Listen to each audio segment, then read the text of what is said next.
Hello guys, today I'm going to be doing a review on the Wing Sung 235 Vintage Fountain Pen. At first glance, the pen looks really nice. You can see this rose gold texture here. It has this sort of ribbed section, where you put the barrel's ribbed, should I say, and it looks very nice. I'll talk about the pen and then I'll give you a writing sample. I got this pen on eBay about 2 to 3 months ago. I haven't really ever used it, but now's the time. The Wing Sung 235 is a vintage 1990s fountain pen from China. It looks very nice and it feels durable in the hand. Checking out the clip, you can see Wing Sung clearly right here. It sort of tapers down the barrel section, and this is the bottom of the pen. It sort of has this polished rose gold texture here. And here's the top of the pen. The same polished texture. Now I'm going to take the pen apart and show you the nib. As you can see here, it has a Triumph style nib, a Schaefer Triumph style vintage nib. It's very nice.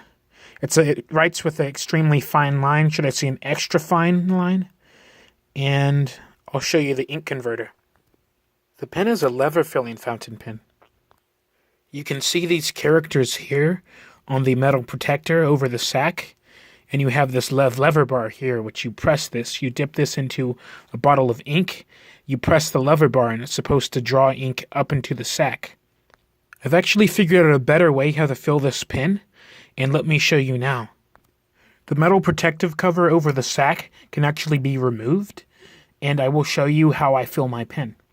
Removing the lever protector allows me to completely squeeze the ink sac so I can get a full draw of ink. Let's put the pen back together and I'll give you a writing sample. The pen posts very securely. The pen,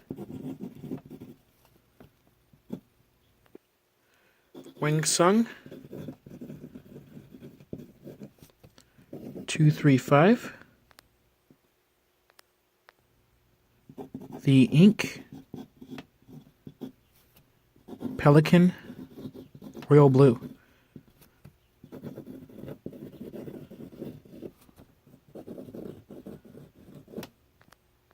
Let's talk about the smoothness of the nib. Smoothness. I think I'll rate the smoothness of about, should I say 8 out of 10?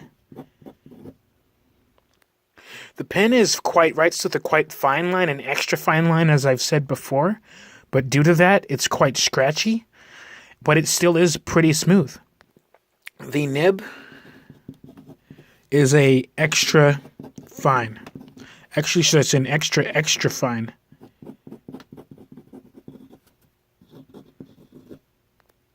I like extra fine nibs a lot, and it works quite well. Let's talk about the feedback.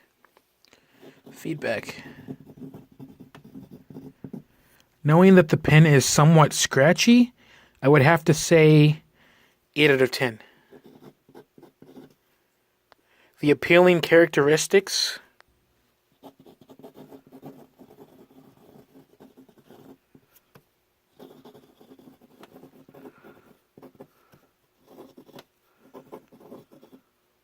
I'd have to rate the appealing characteristics at about 10 out of 10. The pen looks very fancy. I like that a lot. Now let's talk about the durability of the pen. The durability.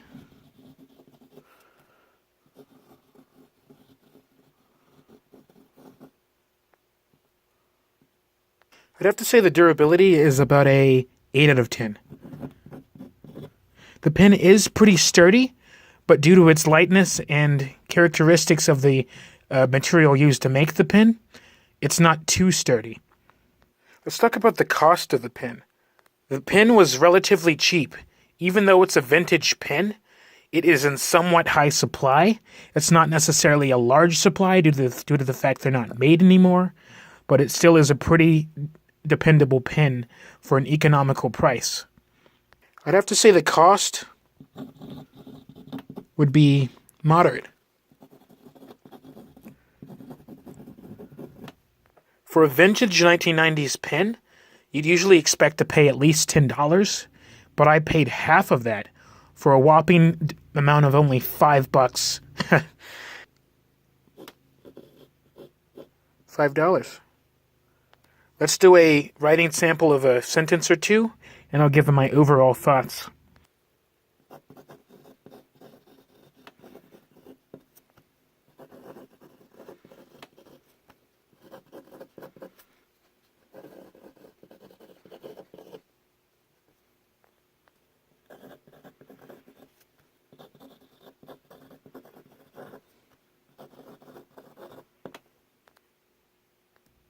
The pen writes quite well, and I'm very impressed. The tubular nib design and the fine feed and nib makes this a very nice pen. I would definitely recommend this pen for people who are trying to get into the vintage fountain pen connoisseurism. And this is the Wingsung 235 fountain pen, vintage 1990s. Thank you.